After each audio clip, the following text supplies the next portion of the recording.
where we're going to have an overview of my book, To the Victor Go the Myths and Monuments. Now, a lot of people are going to be very shocked about some of the things that are in this book if they've never been exposed to this sort of thing before. When I went to school, I thought I knew history. I studied history because I wanted to study history. I really liked it. I read a lot of books outside of the normal genre that we got in school, and learned a lot of things that I didn't learn in school, but nothing compared to what I learned after I got out of school. And it really all started when I was in an automobile with 4 other men. We were on our way to a speech. And the fellow that I knew the best in the car, in the back seat, said, my state, he was from Arkansas, just paid off its war bonds. And I thought, well, what's that got to do with anything? But I asked him, because I obviously wanted to be asked, what do you mean war bonds, from Korea? He said, no.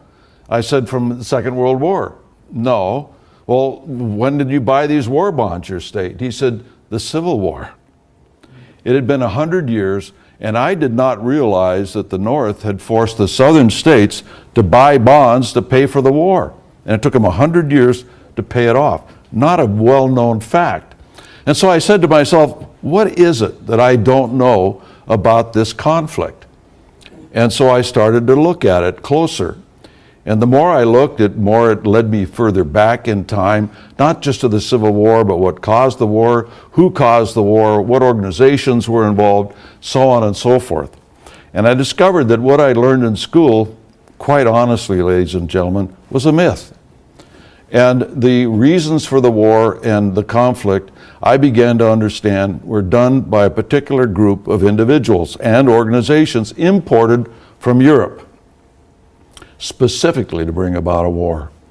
And I don't know about you, but when I go to events and I come home and look at my newspaper or turn on the television, and what I see is not the same event that I was at.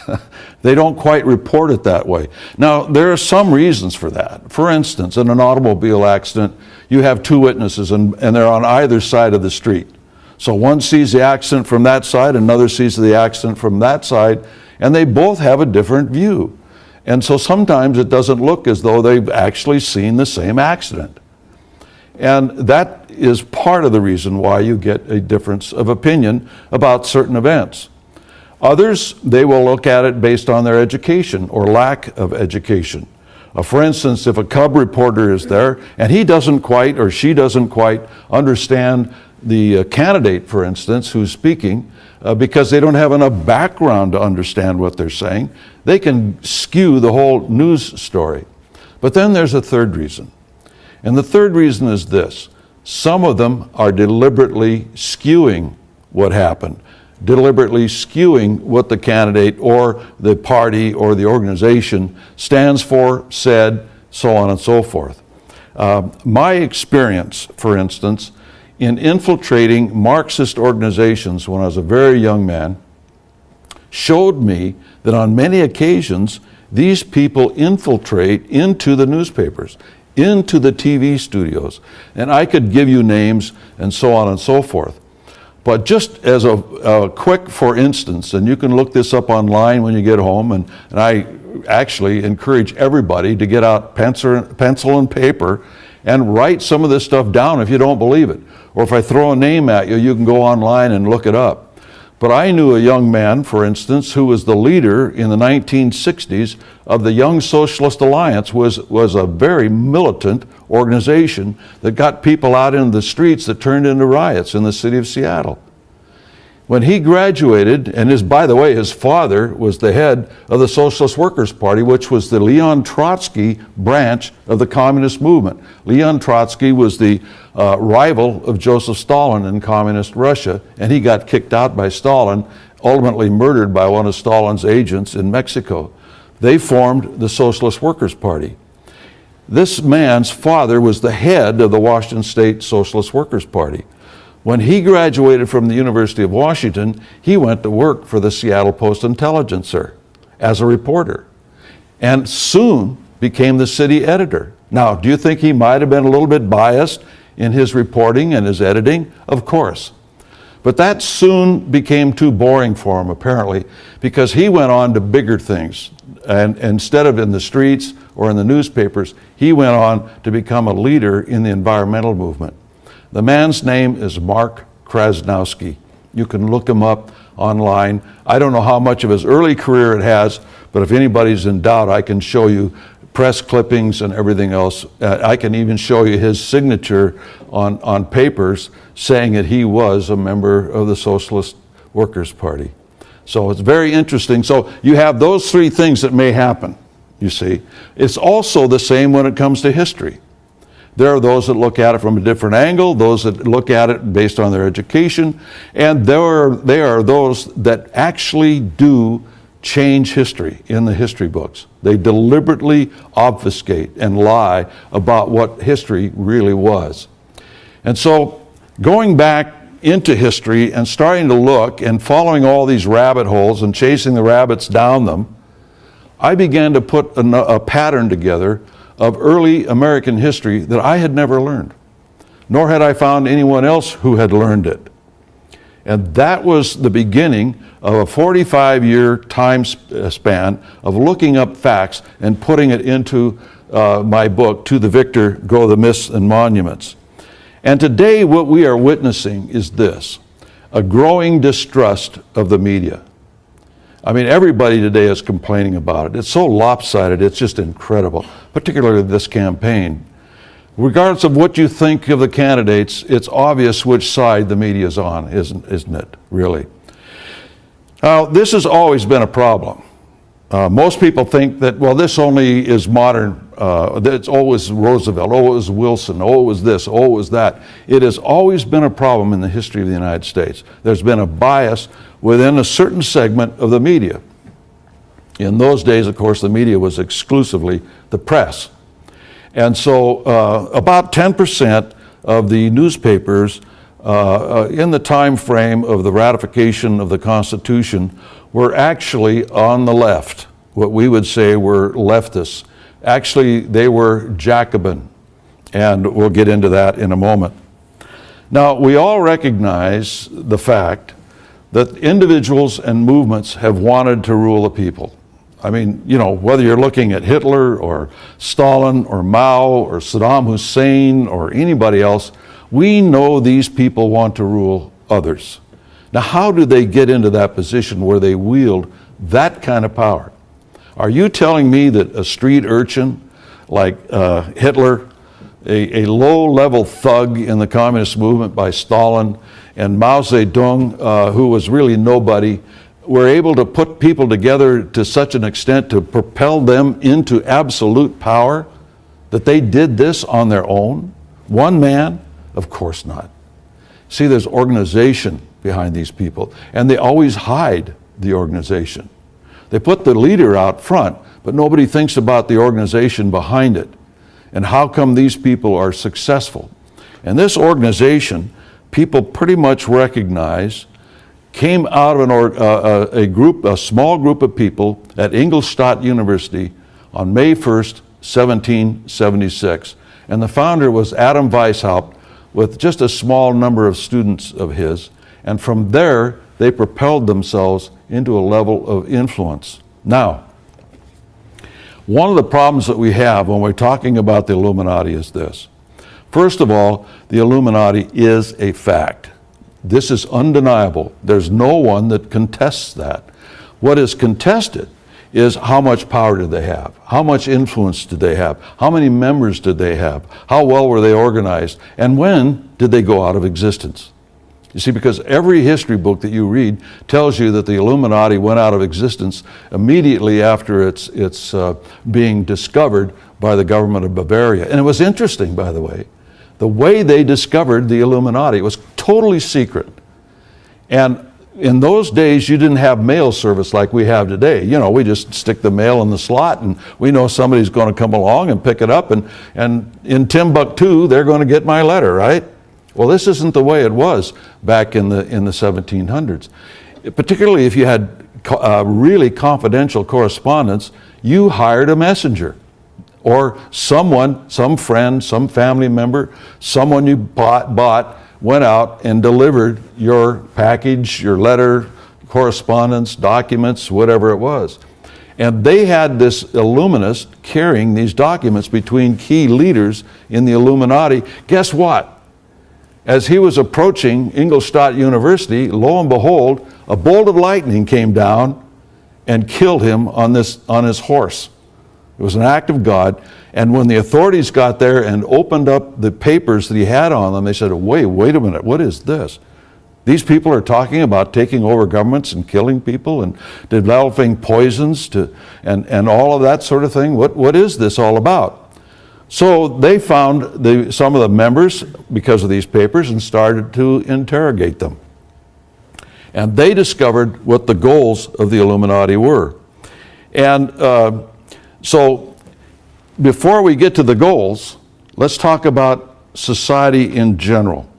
Because as a society exists, they form their own government, do they not? Every society forms its own government and maintains that government as they wish, based on their culture and religion and so on and so forth. In their geography, whatever, and all things that enter into that society, they form a government. We formed a government here with the 13 colonies, didn't we? Based on our culture, based on our religious background, etc. And that's the case it is all over the world, no matter whether it's a free government like ours or less free in most cases. And so society determines your form of government. Now, if you change that society, you automatically change the government within a certain amount of time. It just is an automatic result. That's why immigration, mass immigration called migration, anytime that's ever happened, there's no time in history when that didn't change the society and the government into which they migrated. No exceptions. That is one of the problems of what's going on in our country today, is they're changing our society. That will ultimately change our system of government. Can't be helped. And Karl Marx knew this. If you read the Communist Manifesto by Karl Marx and Friedrich Engels, they state in there that they want a social revolution. They don't say revolution. You know, we think that they want a revolution. They're going to go in the street and they're going to kill a few people and they're going to establish this new government. They know they can't establish a new government unless they change the society. Now, if they don't change the society enough, what do? They eliminate part of the society, like Cambodia. They took whole cities, literally cities, not little towns, not little villages, whole cities in Cambodia, and marched them out into the killing fields and slaughtered them all because they knew they couldn't change that society without eliminating enough people to do it. You see, they've estimated, for instance, and this is historical fact, that communists have said at least a third of the American people will have to be eliminated in order to make communism work in this country. To get rid of those people that will stand up, who are moral people and won't follow communist orders. Just that simple. But at any rate, getting back to the point, you've got to change society. Marx knew that if they didn't change society, then they could have a counter-revolution in that society, throw the rascals out, and shoot them maybe. I mean, that's what you used to do when you had civil wars and revolutions, right? You shot the loser. I mean, that's the way it was in those days. And so the goal of the Illuminati actually was to change society. Well, how did they propose to do that? So you see the aims of the Illuminati. Excuse me, the overthrow of all government, the destruction of religion. They wanted to get rid of anything that didn't hold allegiance to the state. So they didn't want people believing in God. It didn't matter what the religion was, by the way. They did not want to have the people adhere to a higher authority than the state itself. Get rid of all religion. Abolition of private property. In other words, private property, and this is not taught well in the schools today, is an essential ingredient of a free society. You being able to hang on to the fruits of your labor and not owning your own house or your own farm and so on and so forth. And the death of individualism and family. Again, they did not want to have anybody just doing what they darn well pleased. and defying the government. And they didn't want people to adhere to the family. The family is really the building block of society, isn't it? And you break up that society, that family, and you start breaking up society. The deification of sensuality. Do we see that in our country today?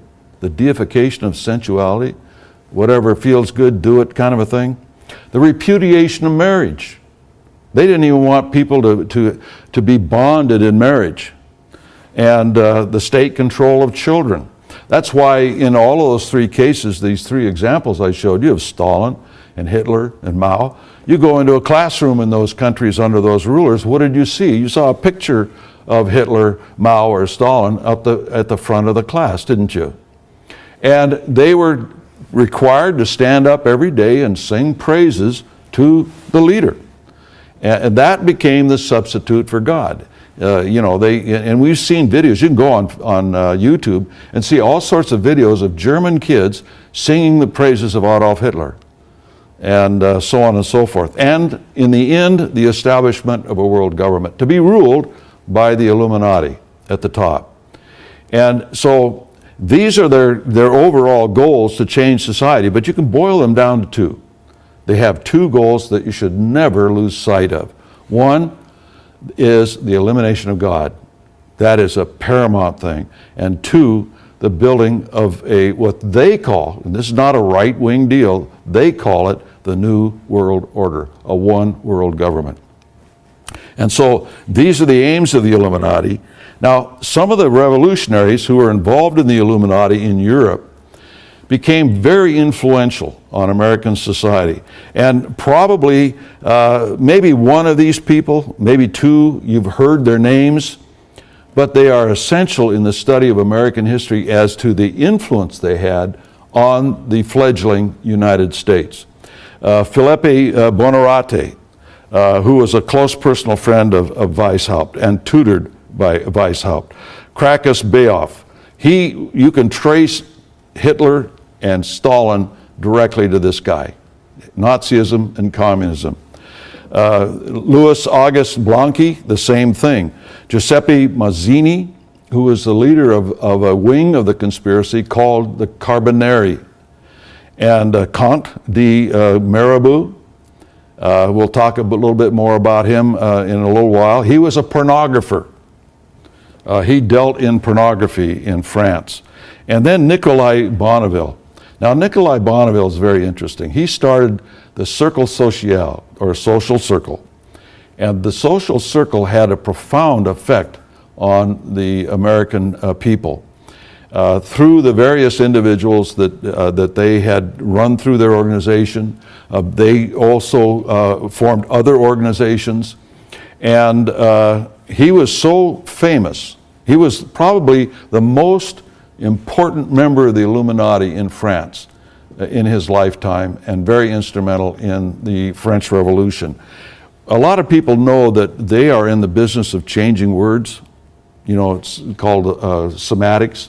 And they will actually change words to confound and confuse the language and move it towards people thinking the way they want them to think. Let me give you an example in my lifetime. When I was a small boy, when you called somebody square, that was a compliment, because you were talking about the four squares of being a good person. Responsibility and belief in God and all of that, the four square. That's what you were. You were a good guy. By the time I was an adult, a square had changed completely to an invective. He was a nerd, right? And so here, good guy, and within 15 years, the same word is bad guy. And that has changed a lot of words in our lifetime. Welfare, for instance, and all sorts of things. You can look in the Constitution.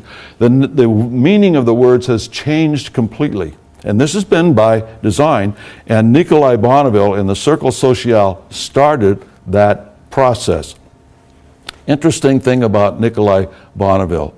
Nicolas Bonneville, how many here have heard Bonneville Dam, Bonneville Salt Flats? All these things named Bonneville, it's named after his son. And what happened was a man who was an American, who was instrumental in the American Revolution, went to England and started to form Illuminist organizations. And he was kicked out of, he had to flee England. He went into France, they made him, keep in mind, this guy is not a Frenchman, okay? He's not a French citizen. They named him a member of the French Revolutionary Assembly, representing the people. And he was a very close friend of Nikolai Bonneville, and he moved in with Nikolai Bonneville. He moved in and lived in his house for over 6 years. And he slept with his wife. He slept with Bonneville's wife. He was that close. And when the rise of Napoleon came along, who was also an Illuminist, but put in there by the Illuminati, he decided that he wanted to be the leader. This is one of the things that they're always dealing with, these people. Every one of them, they're like the mafia, right? Guy rises to the top and the second guy wants to be at the top. So he bumps off the first guy, right? And that's the way the mafia works. Well, the Illuminati worked to a great extent like that too. So once Napoleon got in charge in France, he started to outlaw all these Illuminist organizations. Why? Because he knew they could take him out. You see, they always eliminate the people that can get rid of them. Hitler did it with the night of the long knives, didn't he? Remember the brown shirt leaders? He was afraid they were going to have a counter-revolution against his revolution, so he killed all the Nazi leaders that he feared. And Stalin did it by inventing a war on terror. There was no terrorism in Russia. They just perpetuated a couple of things, made it look like terrorism, and that way he could get rid of all of his opponents and rivals. Guys that he feared could take over. Saddam Hussein did it the first week. Saddam Hussein, after he came to power in Iraq, got all the Ba'ath Party leaders together and said, now I want you to go out and shoot him, and I want you to go out and shoot him, and so on and so forth. And they had to do it, and they did it. Because they knew if they didn't, it wouldn't just be one dead, it'd be two, right? Both of them. So that's how he struck fear into their hearts and literally took over very, very quickly, totally. But at any rate, this guy when Robespierre became the head of the French government, beheading all those people, you know, the Reign of Terror, he imprisoned this man, this American. No one ever knows how he escaped with his life, but he did. And he came back to America, and Bonneville asked him to take his wife and kids to America because he thought he was going to be arrested and killed by Napoleon. So this man brought these kids and the wife back, and he got the oldest son of Bonneville into West Point, and those are the landmarks that are named after Bonneville, Bonneville's son. The man, the American who did this, who was a member of the Illuminati, was a fellow that all of us know, Thomas Paine. Thomas Paine was a member of the Illuminati. Wrote a great thing called Common Sense. After that, you can throw the rest of it away. Most of Thomas Paine's writings after that are used as primers by the communist movement to take people who are basically American in their thinking into rationalism and away from God and building big government. Any rate. Now, the Jacobin movement was imported to America from France, revolutionary France. These Illuminist agents came to the United States trying to take over America during Washington and Adams administrations. And they were controlled by the Illuminati. Now, the interesting thing is, now you can find this out if you look hard enough online, it got so bad that when Philadelphia was the capital of the United States before they built Washington, D.C., it's about 28,000 people lived there.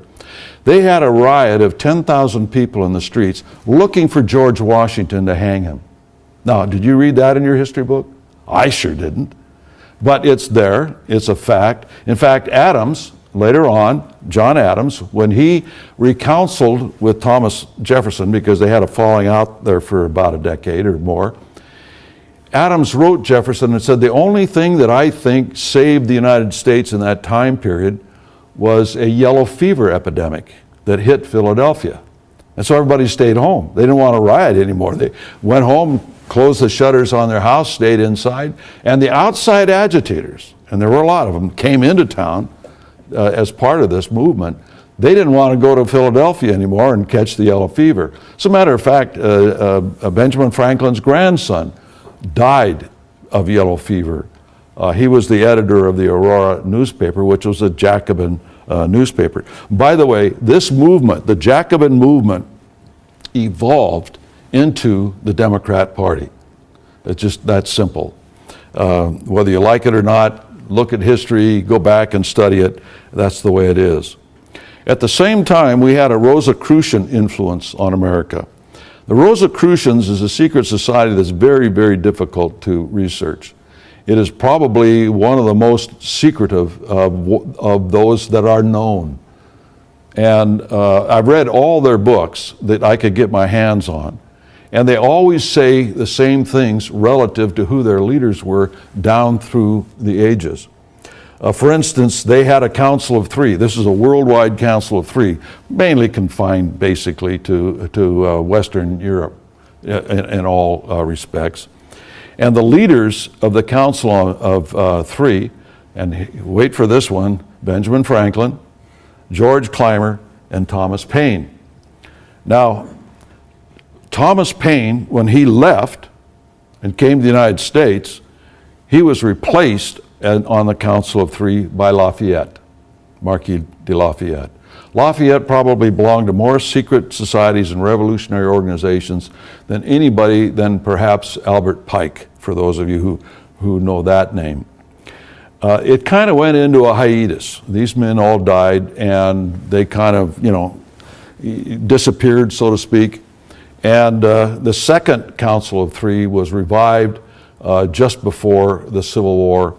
And the individuals who belonged on that was Paschal Beverly Randolph and General Ethan Hitchcock, who was at one time the commandant at West Point, George Lippard. And George Lippard was a young author, and he wrote a lot of books on history. And they were all fiction, but they were so popular and he wrote them so well that people actually took some of those fictional accounts and actually started putting them in history books, to where these history books were talking about this guy's fiction instead of the real thing. One of them is the Liberty Bell, for instance, that when they first rang the Liberty Bell, it cracked when they read the Constitution of the United States. No, that's not true at all. But at any rate, he died young, and he was replaced by an obscure attorney out in Springfield, Illinois, by the name of Abraham Lincoln. And so these were the Rosicrucian leaders who had, by the way, moved to the United States. You see, they moved out of Western Europe and moved the Rosicrucian headquarters to the United States. So all these individuals were Americans, you see. And that happened a lot. And by the way, you can look it up, and no historian debates this, that the Humanidad Lodge in Paris was a Rosicrucian lodge, and the leaders there included Franklin and Lafayette. No debate on that whatsoever by historians. Now, there was a tremendous amount of Illuminati influence through institutions on the government and in our society. For instance, I'm just going to cover a couple of them because there's so many and we haven't got the time.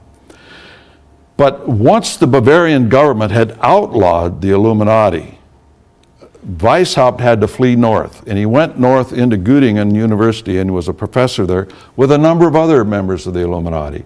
In fact, out of that institution comes all of the racial prejudices of Adolf Hitler. You can trace all that hate the Jews, the Slavs, all the rest of it comes right out of that university in a direct line to the Nazi Party. And out of that instruction there came individuals like George Bancroft. Now, George Bancroft, right after he got his doctorate there, founded Round Hill School, and it became a preparatory school for Harvard. Harvard actually financed it, but he put it together and he ran it. And he had like-minded individuals become part of the faculty of Round Hill School. He went on to become the Secretary of Navy. And as Secretary of Navy, he started Annapolis Naval Academy without the permission of the executive branch, or although he was part of the executive branch, or the Congress. He just started it. And like a lot of things that executives do, Congress kind of, goes along with it. Now, you can argue the merits of doing that. We can all say Annapolis is great, it's wonderful. We need training for our young Navy cadets so they can go on and be great admirals and win wars for us and protect our shores and all that. But it was done illegally, basically. And anyway, he was behind it. The other thing is that there were other individuals who were involved in this process out of Göttingen. In fact, Edward Everett was the first American to be awarded a doctorate from Göttingen University. Now, Edward Everett was a very prominent man. You probably know him because he delivered the Gettysburg Address. Now, I know you think Lincoln did, but the actual address was delivered by Edward Everett for about an hour and a half, and Mr. Lincoln stood up and gave this short little dissertation off some notes he made that we think of as today as the Gettysburg Address. But he was not the main speaker. Edward Everett was. And Edward Everett, right after he left Göttingen, the first thing he did when he came back to the United States was to educate Ralph Waldo Emerson.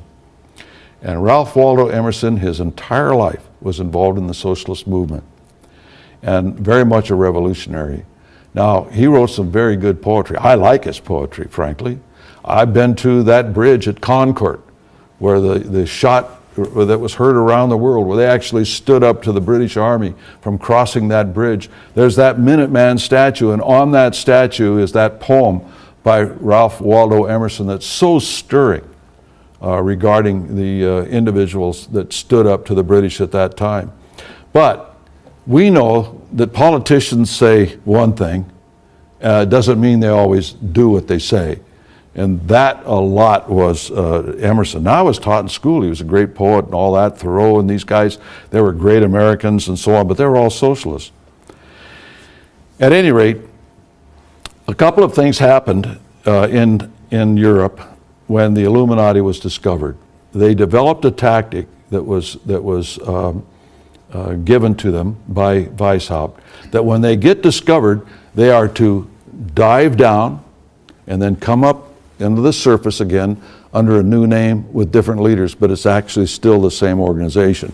And they've done this time after time after time.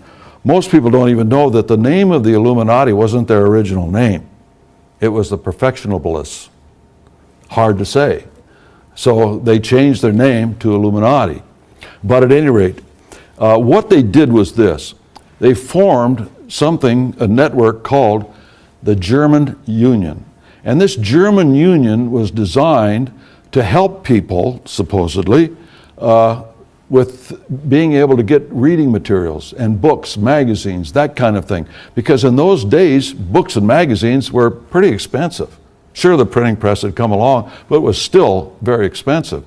So what they would do, they would have a little group, say in a small town, and they would pool their money to get this magazine subscription or this book, and then they would pass it around. Well, they had nearly 500 of those societies in the German Confederation. And as a result, they started to control what magazines could stay in business, what publishers could stay in business, because they wouldn't order the books that they didn't want out there. They would order the books that were written and the magazines published by their own minions. And so over a period of time, over many, many years, they started to influence the thinking of the German people. By the time Hitler came along, they were all prepared. But at any rate, that's what they did in Germany. In the United States, they copied the same thing into American literary societies like the Bird Club, Radical Club, Atlantic Club, Saturday Club, and they started to promote themselves. That's literally what they did. The Emersons and the Longfellows and the Whittiers and the Thoreaus all belonged to these societies, and they promoted their own writings. They formed their own magazines and shut everybody else out. See, because I, as an intellectual, am an individualist, right? I'm out there writing and that sort of thing. I'm not part of any organization. I'm just trying to get my viewpoint across, you see. Well, that doesn't work when you've got all these individuals organized to capture the publishing houses and deny me access to these magazines and publications and everything else. There were a lot of good writers and as such in those days. You've never heard of them because they were shut out. Individuals just want to do their individualism. These guys were organized. They not only took over the publishing houses, they not only took over the magazines and started them and the newspapers, they actually started to go into the Christian publishing houses. And the main thing they did there was this. They tried to convince Christians of two things. Being a socialist was really the Word of God. In other words, sharing alike and all that, all this charity business, only it's government charity instead of individual charity. They convinced Christians that that was the way to go. But more important than anything, the thing that they did was to convince Christians not to get involved. In other words, don't get involved in this. Do nothing. They wouldn't change any of the scripture. They wouldn't change the Bible. They would just change the mindset of how you read it. In other words, you're supposed to support your leaders. Like, there are many passages in Scripture that say that, except it's taken out of context. Cover to cover, it's what? Oppose evil and the consequences of not opposing evil. But they got Christians to stop opposing evil. And that's all they had to do. What is the chief enemy of these kinds of people? It is the religious people, is it not? So do you think they're going to leave the religious people alone? That they're not going to attack them in a way that they don't even realize they're being attacked, that they're taking over from the inside? This has been going on, and that's all I'm going to say of it. I didn't want to get into it in my book because I want you to understand what's going on, and once you understand what's going on, you can make up your own mind, right? At any rate, these are communists who influenced American politics. Karl Marx. Now, how did Karl Marx influence American politics? For one thing, he was the titular leader of the communist movement. And all the communist aspect that came into the United States was under his leadership at one time. For instance, Wendell Phillips, the famous abolitionist, a member of Congress, Senator Charles Sumner, who was the chairman of the Foreign Relations Committee of the Senate, and Horace Greeley were all members of the Communist First Internationale under Karl Marx. Karl Marx wrote 500 articles for Horace Greeley's newspaper, the New York Tribune, when it was the largest Sunday circulated newspaper in the United States. The communist movement helped build his circulation for his Sunday edition. Very influential. And Horace Greeley hired other communists from Europe to also write as regular columnists in the newspaper. Robert Dale Owen, who was the son of Robert Owen, Victoria Woodhull. Victoria Woodhull was the head of Section 12 of the Communist Internationale. She and her sister put together the first Wall Street Journal, the very first newspaper that was ever published to keep people abreast of what was going on Wall Street. And all the main brokerages advertised in her newspaper, and they all knew she was a communist. And Frederick Sorge, he was the leader of the communist apparatus, if you will, organizationally. And where did Sorge come from, and where did he live when he was doing this? He came from Germany into the United States and ran the Communist Internationale from New York City, because Karl Marx and Engels and all these guys moved communist headquarters to New York City in 1872. Look it up. You can find it. You won't find it in the history book you got in school, but you'll find it if you look for it. And so the headquarters of the communist movement has never been Moscow. Where has it been? It's never moved out of New York City. And there's a lot of evidence to that effect. I won't get into it, and I didn't get into it in my book because I stopped at a certain point. Now, one of the things that we've already said is we need to change society, don't we? And if we're going to effect a revolution, we need to change society. How are we going to do that? Well, the best way is war. You use war to change society. Why? Because in the name of the war effort, you'll stand still for almost anything. You'll have increased taxes, increased regulations, the curtailment of your travel, any number of different things in the name of winning the war. One example is the cigarette tax. In the name of World War II, they put a tax on cigarettes that didn't exist there before by the federal government. Now, when the war was over, did they get rid of that tax? Of course they didn't. But there were a lot of other things as well that they didn't get rid of in the name of winning the war, which were regulatory. They confiscated businesses, all sorts of things like that.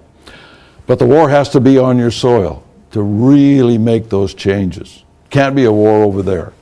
It's got to be a war here. Terror is another way of affecting change. In the name of terror, in the name of security, in the name of protecting your neighborhood and your home from terrorists that may or may not be there, but you're convinced they are, then you will stand still for limitations on your freedom. We see that, for instance, don't we, with the war on terror today, with the government's ability to violate the Fourth Amendment of the Constitution, of searching your private records and everything else in violation without a war warrant. Economic collapse will do it too. And mass immigration will do it. So the best one, though, is war. So how do we bring about a war in the United States? How do we do that? We're not going to get England or France or Spain to invade us. We already had that. The last one was the War of 1812. And the English and everybody knew that they couldn't invade the United States. It's just impossible. So they developed a plan to bring about a war inside the United States. We recognize that war today as the Civil War. And you can put any label you want on it, economic war, a war against slavery, all that. All of these things were used as excuses. Most of the people that brought about the war, you can document the fact they hated the Constitution of the United States. They hated the freedom of the American people. The leaders of the anti-slavery abolitionist movement hated the Constitution. They just didn't want to amend the Constitution to get rid of slavery. They wanted to destroy the Constitution, whether it was Phillips, whether it was Garrison, or who the leaders were. And they said so publicly. And that, ladies and gentlemen, is one of the reasons why the people that lived at that time were not enthusiastic about eliminating slavery right away, because they didn't like what came with it. It wasn't that they were for slavery. They just didn't want to hand leadership over to these people that wanted to get rid of the Constitution in the process. So it was very slow, and there was a lot of resistance to this. But the thing that really finally turned this thing around was the terrorism that they produced on American soil to get the war started. They used terror to actually start the war. And the individuals that I have listed here are individuals who finance socialist and terrorist cause, these industrialists. We have the idea that industrialists, capitalists, are anti-communists. That's not necessarily the case. There are a lot of them that helped the communists over the years because they themselves believed in it.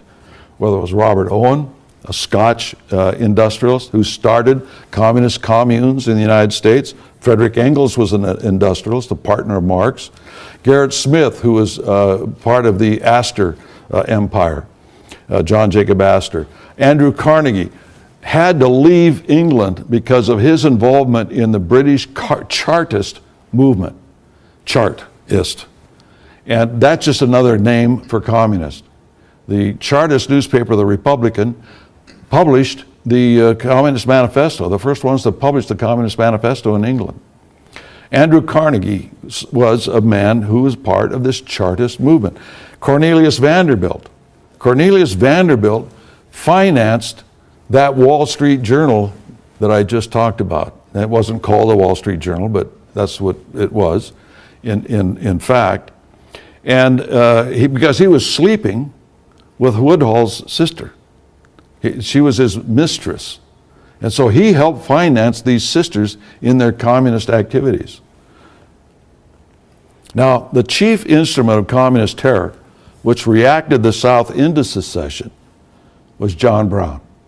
John Brown was a communist according to his son, okay?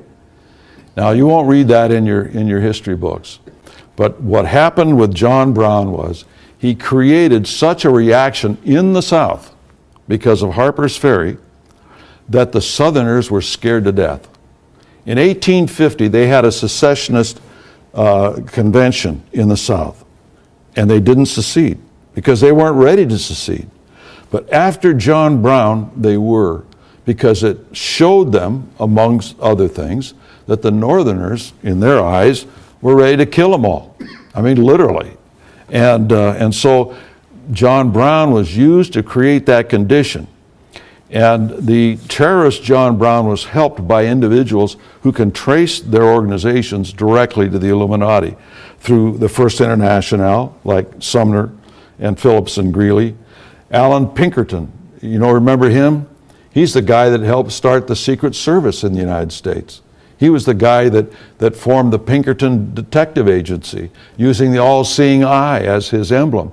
In fact, the all-seeing eye of his emblem led to the slogan, Private Eye. That's where that came from, was Pinkerton's illuminist eye. The Carbonari under Hugh Phillips, Skull and Bones, for those of you who've studied that. The man who started Skull and Bones was William Russell. And William Russell was named a trustee of John Brown's will. Now, you won't find that in the modern histories of John Brown.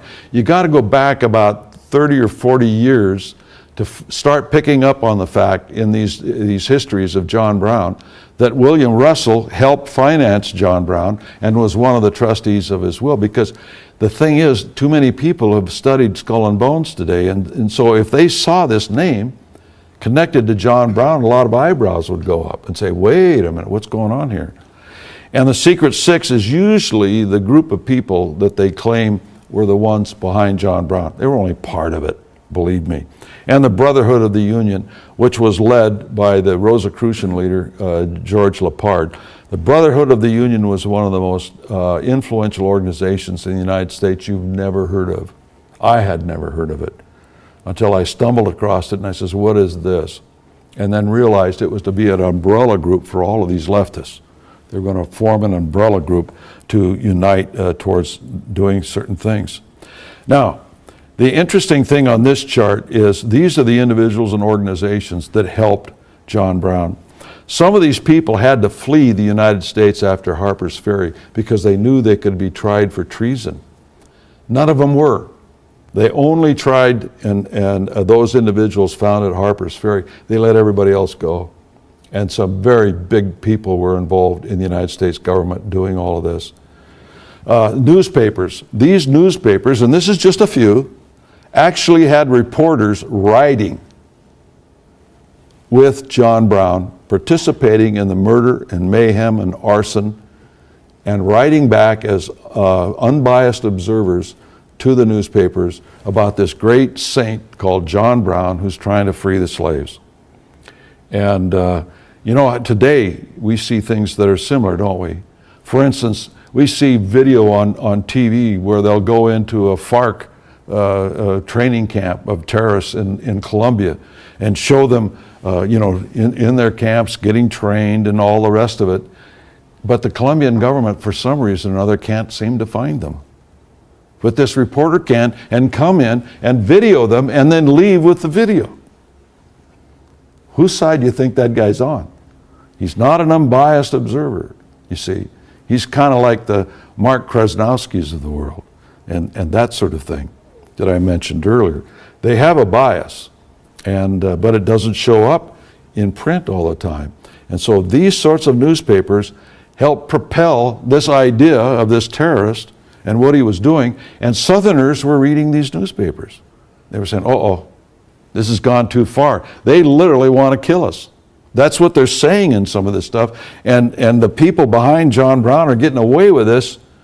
It's time for us to leave. And that's what caused them to secede. That's what finally made the mass population of the South to leave. Now, I don't want to leave the South alone without saying this one point.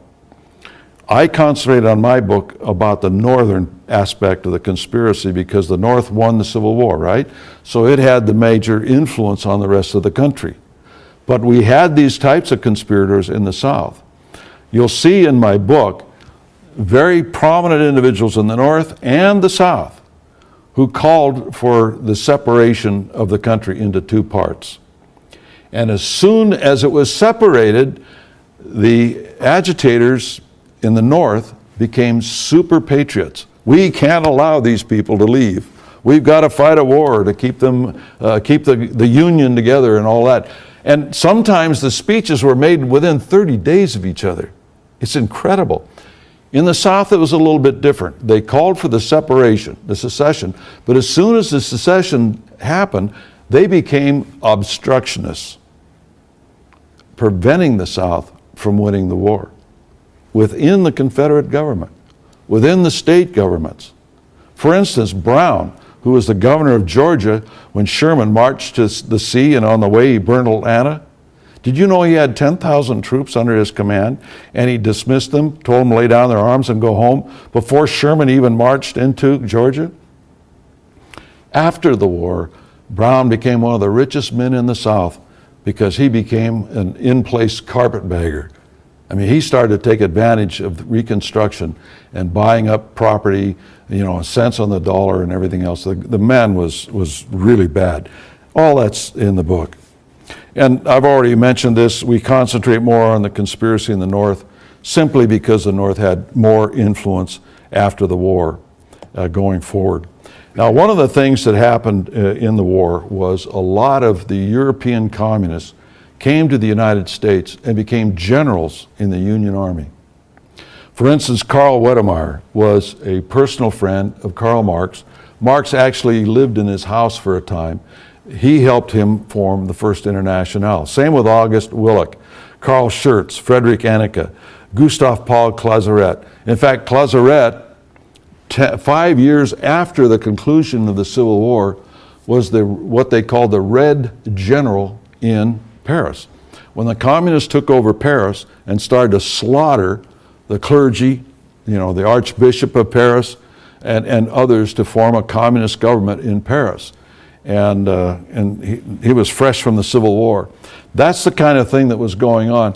There were 40 German radicals. I'm using the term radical rather than communist because some of them I can't absolutely prove were communists, became generals in the Union Army. 78 others besides them were made generals in the Union Army. And in the Confederate Army, they only had 10 foreign-born. That's it. Whereas they had 130 practically in the North. And it was a real serious problem. And many of those men went on to become very important. Karl Schurz, for instance, we're in the state of Wisconsin right now. And in this state, he's a very famous individual because he came straight from communist revolutions in Europe into Wisconsin and was made a colonel in the militia and a trustee of the University of Wisconsin almost immediately. And became very important in the United States. Look him up. You can see how to spell his name. They won't tell you he was a communist, but just when you read it and see what he was involved in, it will be amazing to you. And then start to research this guy. Go back in his life and really spend some time. You will see he was always under communist orders, from the time he was a student at the university, and his main professor was a leader in the communist movement. But at any rate, we document in the book the fact that many of these communists went into foreign service, into the State Department, and it was really quite a problem. And we're running out of time now, and I can't really get into some of the things that these men did in foreign service. So let me just end up on this one little note, just to give you one other example of an individual. One of the people that was appointed by President Pierce as our consul in Rome was George Sanders. George Sanders and the future President of the United States, James Buchanan, hosted a dinner for all these communist revolutionaries in London, whereat they advocated overthrowing the governments of Europe and killing all the rulers. And they ended up the banquet by singing the Marseillaise. And it was so bad that when the Senate got wind of it, they would not confirm George Sanders as our consul in London. When he came home, he gave a speech in New York, wherein he said that we need to have a revolution and reinstitute the guillotine. Only this time we need it driven by steam. Ka-chunk, ka-chunk, ka-chunk. And that was the kind of guys that we were sending overseas. And I'd like to get into the Ostend Manifesto and other things to show these revolutionary involvement in these things. You'll find it all in my book. But again, I want to thank you for coming here tonight. I wish I could have expanded on each one of these points to an end in itself, but we just didn't have the time. I hope I've pricked your curiosity so that you will read the book and you will go online and say, I just don't believe this. I just can't believe what I'm reading here. I'm going to research it for myself. Because one of the things that I wanted to do in my book was to stimulate others from their vantage point to do their own research and hopefully write more books in this early American history that we never learned in school. And I hope one day we will understand that a conspiracy does exist to tear down the United States. They've been working at it for over 230 years. They haven't been successful because of the layers of strength and morality within the American people and the fact that they fight each other. If they stop fighting each other, I hope that never happens, because united they are very strong and it would be difficult to stop them. But we have to stand up. We have to be vigilant. We have to understand the Constitution and the principles on which it's founded. And we always have to keep in mind, we have to remain a moral people. Thank you very much.